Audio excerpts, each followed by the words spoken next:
Good day mga ka-angkol, welcome back na naman sa ating YouTube channel, Phoenix PCP Airgun Philippines. Phoenix. So ngayon mga ka-angkols, gagawa tayo ng review patungkol sa ating multi-shot receiver. Ayan. So available color nito, meron tayong black, meron tayong gray.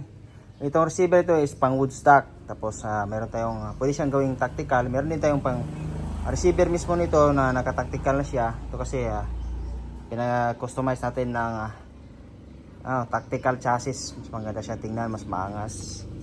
Full CNC made, stainless ang kanyang internals. Tapos ang ganda nito is ang kanyang valve assembly is detachable. Hindi siya stainless din ang kanyang valve assembly. Hindi siya yung receiver ginawa nating valve set. Kasi pag nasisira yan, mahirap i-repair. Ito kasi detachable, natatanggal yung kanyang valve assembly sa loob. Tapos meron na siyang decacker just in case na hindi siya madoble yung pellet sa loob. Yan. So, ang gamit nating regulator, Taiwan regulator, black disc with barrel 18 inches na 12 grooves DBB barrel. Tapos All-Safe recommended carbon fiber tank. All-Safe yung piliin nyo maka-angkol. Medyo may kamalan pero napaka-smooth ang pagkagawa. Tapos subok na siya. Test pressure nito is 4,500. Working pressure is 3,000 mga ka-angkol. So, 0.42 liters. Ayan, yung angkol bagong buo. Actually nabuo natin to pero hindi natin kinarga na hangin. Display lang natin kasi video busy tayo sa mga work, sa ating work angkols. Kaya madalang din tayo nakakabuo ng mga unit. So, recommended, Phoenix Airgun. Pag gusto niyo mag-DIY ng mga unit mga angkols, recommended natin. Phoenix Airgun, lahat ng parts kompleto. Tapos stainless ang kanyang internals. Tapos napaka-accurate ng paggagawa ng unit. Wala siya mga, hindi siya tulad ng ibang receiver na mano-mano paggagawa. Experience natin. Yung scope niya hindi align, tapos yung barrel niya sa tangke hindi rin align. Tabingi siya, kaya medyo problema siya mga ka-angkols. Kagandaan dito, stainless ang kanyang internals. Yan, kabilang side mga ka-angkols. Kagandaan din nating tactical chassis is adjustable ang kanyang yung kanyang cheek riser. Kaya napaka-comfortable siya gamitin. Kasi kung mababa yan, medyo ka pa. Hirap sa scope. Kaya maganda dito, adjustable ang kanyang cheek rest. Pwede mo siya adjust kung saan ka maging komportable. Tapos ito ang kanyang butt pad din. Yan, adjustable yan. Taas baba. Ito rin, taas baba. Adjustable ang kanyang power mga ka-angkols ng ating receiver. Full CNC made yan mga ka-angkols. Stainless ang kanyang internals. Yan. Tapos meron na din siyang timbol mga ka-angkols. Hindi mo na kailangan ipamachine shop yung barrel mo. Basta 16mm outside diameter, plug and play yan sa ating receiver. Kasi naka-timbol na siya. Meron siyang timbol dito sa loob. May transfer port na siya, naka-lock. Tapos yung kanyang lock ng kanyang barrel. Ayan. 4 yan mga ka-angkols. 1, 2, 3, 4, 4. Tapos malaki yung allen screw natin ginamit. So, ito sa receiver mga ka-angkols, meron tayong available yan na single shot na pellet tray. Sa mga natin, repeat orders natin, mga reseller natin, ayan, free na yan. Ating pellet tray. Pag gusto mo itong pellet tray, meron din tayong available, mas maganda, mas madali siyang gamitin. Ito kasi pwede naman siya, kaso pag magpasok ka ng pellet, dudukutin mo pa sa kamay. Unlike dito, kung ikakabit mo na yun ito, tapos iswing mo lang, yan, dito ka lang maglalabas ng pellet sa labas, tapos ibalik mo lang. Mas madali siya, medyo may heavy duty yan. Tiba yan mga ka-angkols. So ulit natin, 18 inches barrel, silencer, 7 inches, 0.42 liters carbon fiber tank, Taiwan regulator, with 1,800 output. Yan, with tactical chassis. Ating kagandaan nating setup na ito, magaan siya. Yan, naka 3D printed ang ating chassis mga ka-angkols. Tapos nababaklas din to, nababaklas yan, ito nababaklas yan. So, test natin ang kanyang accuracy mga ka-angkols. Ayan. Semi-compact style siya. Naka 18 inches tayo. So, sa paggamit ng test muna natin. Paano gamitin tong kanyang multi-shot plata. Angkol is Pwede siyang single shot, pwede rin gamitin ng magazine. So, ituro natin kung paano gumamit ng magazine. Siguro pa rin, palagi nagtatanong yung mga ibang bayan natin, paano gamitin yung magazine, paano pasukan ng pellet. Yan. So, ituro natin kung paano magpasok ng pellet mga uncles. So caliber 22, 10 rounds. So, ang gagawin nyo lang, ikotin nyo yan. Yan, ikotin nyo. Tapos yan, pwede nyo nang pasukan ng pellet. Isa-isa. Ay, sorry. Ikot. Tumalon, may spring yan mga uncles. Bitin natin Yan, yung magazine natin. Ikotin nyo, may arrow naman yan. Ikotin nyo. Sagad. Tapos yan, pasukan nyo lang ng pellet. Yan, tapos balik nyo, isa-isa nyo ng pasok.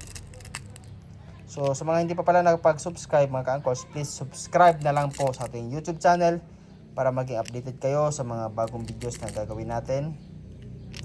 Tapos huwag na kayo mag-how much, hindi tayo napapansin nyo, hindi tayo nagre-reply ng mga comments sa ating mga Facebook page, YouTube. Kasi masyadong stricto yung mga online platforms. Gagawin nyo lang sa ating YouTube, check nyo yung description below, nandun yung link ng mga Facebook page natin. Pwede kayo mag-direct message doon, o di kaya yung mga online shops natin, Lazada at saka Shopee. Yan. Tapos, sorry, nahulog yung isa. Ibalik muna natin. Nahulog. Tapos ibalik nyo, ikutin, babalik. Yan. So, yan yung magazine natin. Tapos ilalagay na natin sa ating unit. Kabit na natin. Pagkabit, yan ang ilang konti, layan lang konti. So, para hindi sasabit yung pellet tray. Yung pellet pusher. Pasok, tapos kasa. Yan, hanggang natin naglalak siya. Tapos wag yun lang dublein ulit. Kasi magdoble yung pellet. Yung gagawin nyo kapag hindi kayo sigurado, ikasa nyo dito sa sa kanyang decacker, ikasa nyo, putukin nyo. Tapos saka kayo maglo-load. Minsan kasi kakasa nyo, tapos hindi pa nakasaga, hindi sumabit. May papasok na pellet dito. Tapos ikasa nyo ulit, madudoble na yung pellet. Ang tendency niyan, maipit yung pellet dito sa loob, maging dalawa siya. Hindi mahirapan lumabas. Kaya ang gagawin nyo, yan yung purpose ng decacker mga ka-uncles. Dito kayo magkakasa. So napakadali lang. Kagandahan nito is adjustable ang kanyang power, tapos adjustable din kanyang trigger pull mga ka-uncles. Pwede siyang lambutan, pwede siyang higpitan, pwede siyang tigasan. Kagandahan nito, meron din siyang lock. Yan, lock ng trigger natin. Ito ba yan? Makabalik talata. Yan, lock yan. Hindi yan makalabit. Meron siyang safety lock ang ating trigger. Yan, hindi yan makalabit mga ka-uncles. Kaganda nating receiver. Stainless ang kanyang internals. Tapos ang valve assembly natatanggal. In the future, pwede kayo mag-maintenance. Madali siyang tanggalin. Unlike kung fix siya sa receiver. Yung receiver nyo, aluminum lang kasi yan. Tapos pag mabungi yan sa loob, yung valve seat nyo, mahirap siyang i-repair. Kasi ito, let's say aluminum. Kung tapos gagawin nyo pang valve seat. Kagandahan kasi nito, stainless ang kanyang valve seat, natatanggal. Detachable siya mga uncles. So i-test natin. Maghanap muna tayo ng target. Test natin ang kanyang groupings. So maghanap tayo muna.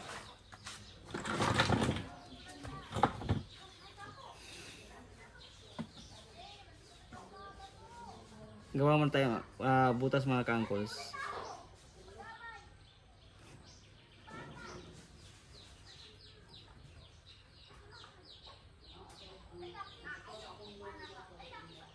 So may nakita na tayo. Hanapin natin. Yan. So dito tayo, gagawa tayo ng butas. Ikot.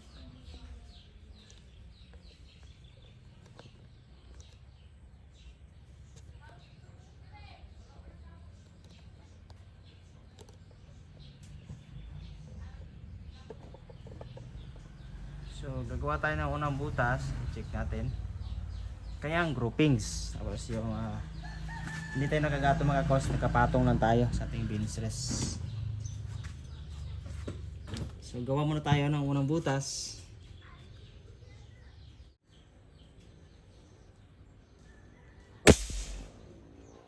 Yan, first shot natin. Kita ba? Medyo malabo din tayo sa labas. Ano tayo na ibang target? Yung makikita nyo yung ano, puputi siya. Dito na lang sa kabila.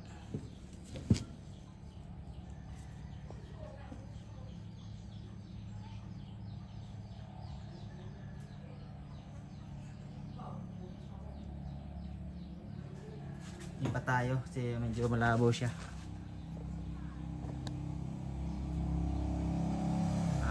Dito tayo magangkos. So ayan. So gawa muna tayo ng unang butas. Yan mga kangkos. Gawa tayo ng unang butas. Ito lang ang ating lamesa.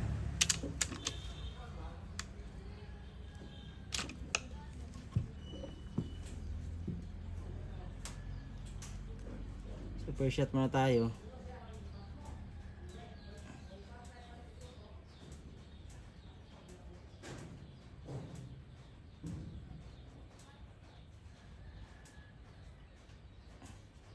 Yan, inginig ko.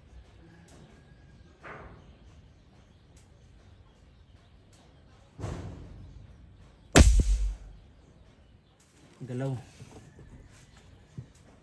Galaw. Yan, first shot. Second shot tayo. Medyo magalaw. Ito yung lamesa, wala tayong ano. Wala tayong gato. So try pa rin natin.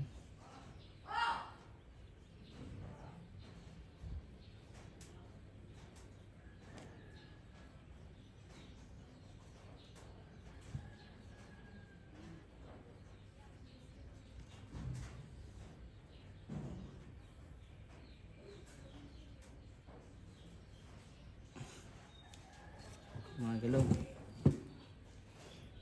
Yan, nakita natin. Ang galaw ang ating ano, lamesa, ang galaw.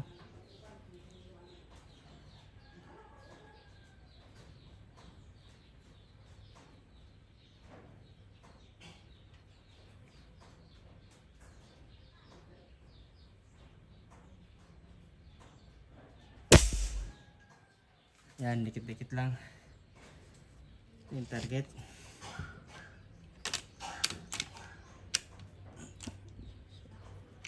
Dubla at ang pilit ano natin.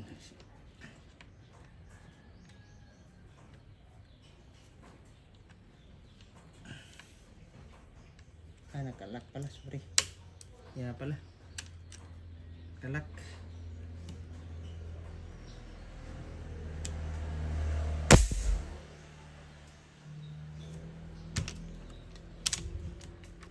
So third shot muna tayo. Lock natin yung trigger natin. Third shot.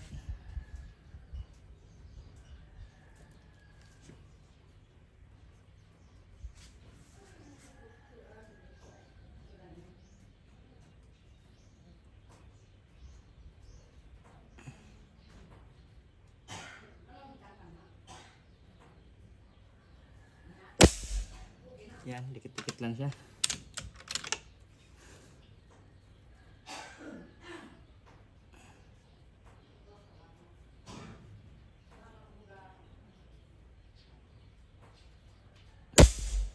Yan mga kangkos.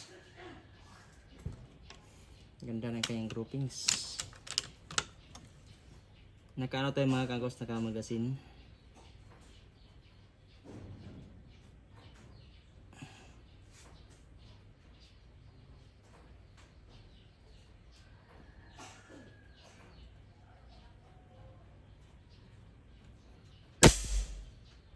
Yan, isang butas na lang. Isang butas lang.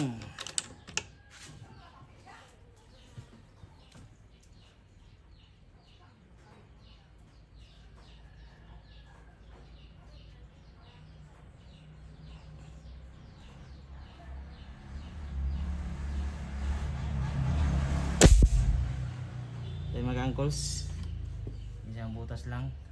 Yung scope natin, bali yung unang shot natin yung sa baba na butas, tapos hindi nakasira yung scope natin sa lahat. Yan yung ginawang target natin, kaya sa ibabaw ng konti, yan yung ano natin. Kaya yung groupings, dikit-dikit lang siya mga uncles, isang butas lang. So ulitin natin, try mo natin i-zero yung ating scope kasi hindi siya nakasiro. Yan, meron siyang offset konti. I-zero muna natin. Tapos gawa tayo ng ulit ang isang butas.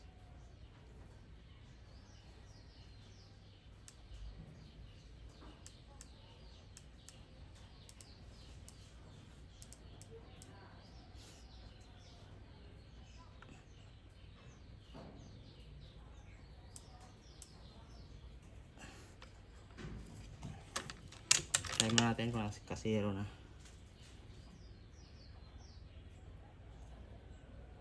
Gumagalaw. Magalaw.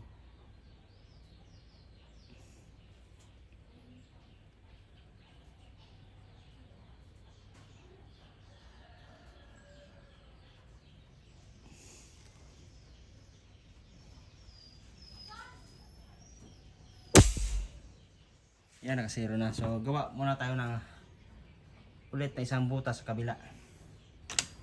Sa kabila mga uncles, ayun, ubos na yung pilit natin.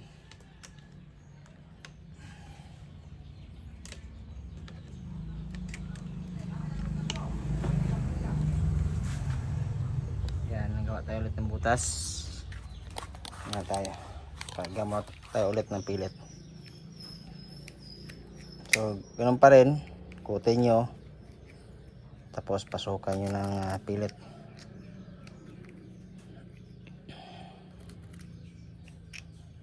Isa, dalawa na, tatlo, apat, lima, anim, pito,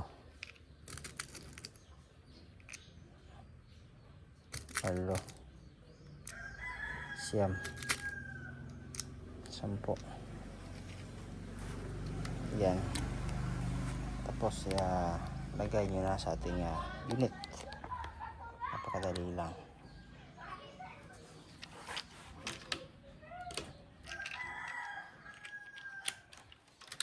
Yan, good to go.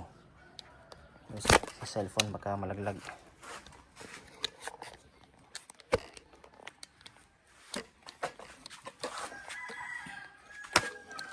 So gawa ulit tayo ng butas. Hirap na ano natin, stand natin, nalalaglag. Ano natin, tanggalin mo ito ng casing. So tuloy natin. Kumapit na natin phone. So sana yung target natin kanina. Ayan. So gawa tayo ulit ng panibagong butas.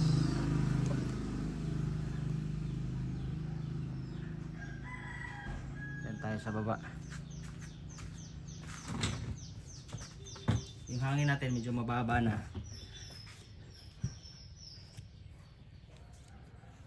So napaka-accurate pa rin.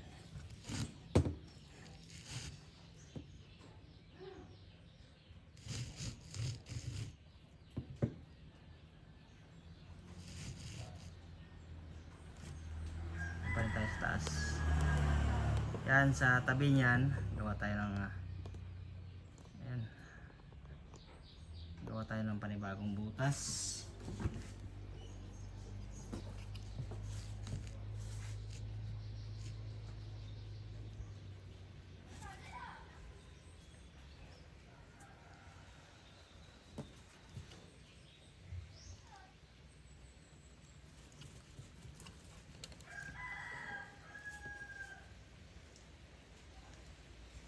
Gumagalaw.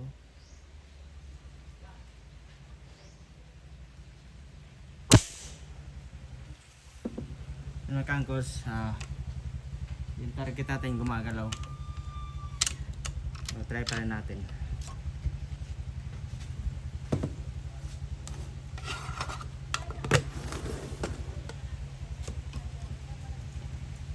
Makas ang hangin. Wala na. Wala na yung target natin.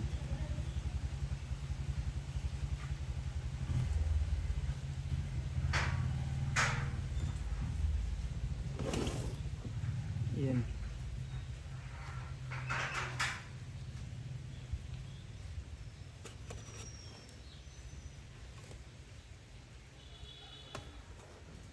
So, second shot tayo. Moving target.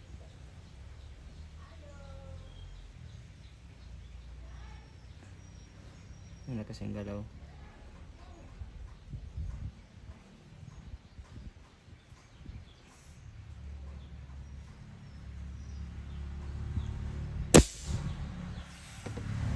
Yan, isang butas lang.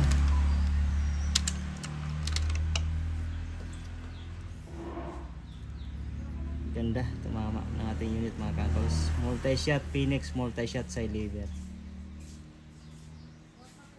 Yan, moving target. Lakas ng galaw. Ano naman natin, antayin muna natin.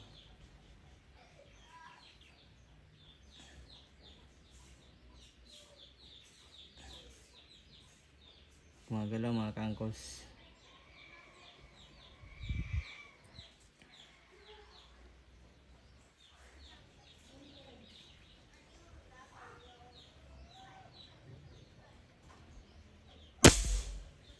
Gumagalaw, pero ganda pa rin na kayang groupings.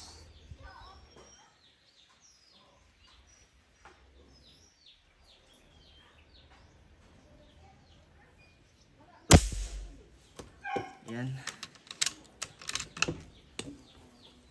Moving target pa yan. Medyo mahangin.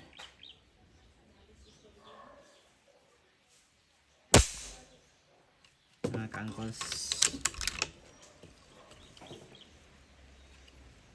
Malakas pa.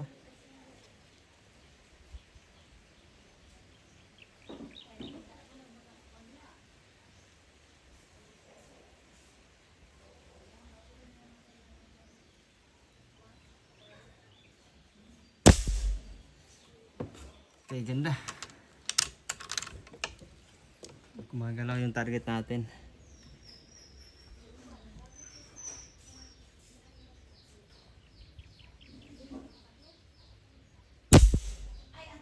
Yan.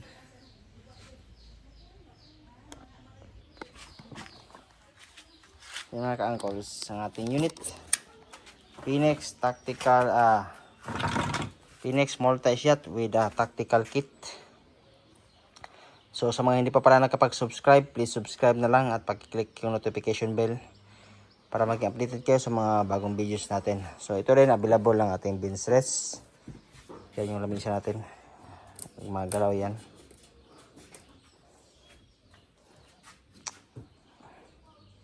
So ang gamit natin fillet Excalibur 22 GSB Diabolo. So sa fillet tray, pakita natin paano to gumagana.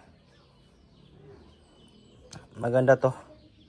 Available din yan sa ating mga online shop, Lazada o di kaya Shopee. So pakita muna natin to kung gaano siya kaganda gamitin. Mas madali siyang gamitin unlike sa sa fillet tray na conventional na fillet tray. So pakita natin mga kangkles. So pagtanggal ng magazine, ikasan nyo lang tapos pwede nyo nang tanggalin. Ito pakita natin kung paano siya gumagana. So ikasan nyo lang tapos ikabit.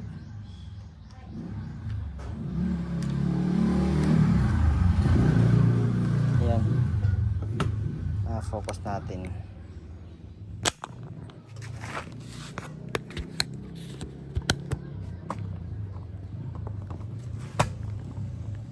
mga ka-uncles, sa paglagay ng pilit, yan swing nyo lang.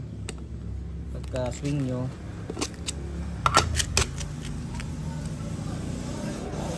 yan yung pilit natin, yan pasok nyo.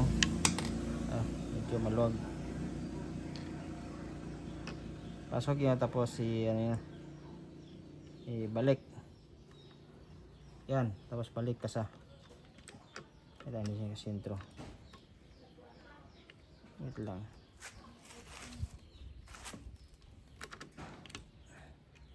Yan pala.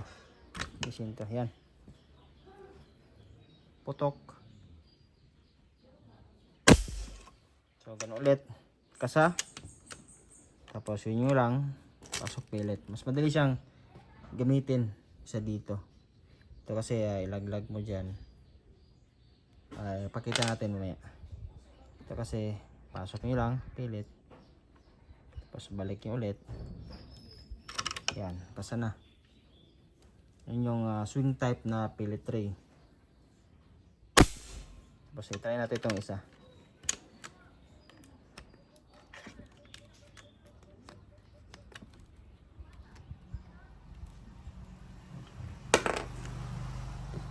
Medyo masikip pa ito, bawasan muna natin ng konti. So mag-uncles, nakabit na natin ng isang klase ng pilit tray. So sa paggamit niyan, pagkasa mo, yan, may slot ka niyan. Tapos lagay mo yung pilit. Yan.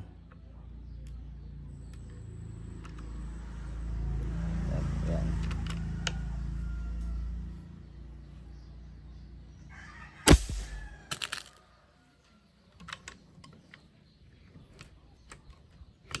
Medyo bulky siya kasi kasanayan lang din. Nalock yung yung trigger nalock.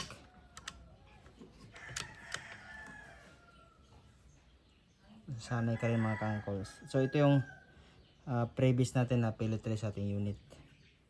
Sa mga natin, sa mga repeat buyer, meron tayong mga previous yan. Yan, tapos pasok mo. Yan yung single shot pilit tray. So yan mga ka-uncles, available yan ating ito, magazine. Tapos ito rin, pilit tray na swing type. Tapos meron din tayong 13 rounds na magazine. Sa ating online shop, Lazada, Shopee, pwede din kayo direct message sa ating Facebook page. Di kayo Chuy Alison mga ka-uncles. Yan yung unit natin mga ka-uncles. So hanggang sa muli na video natin, please subscribe na lang at pakiclick yung notification bell para mag-updated kayo sa mga bagong videos natin mga ka-uncles.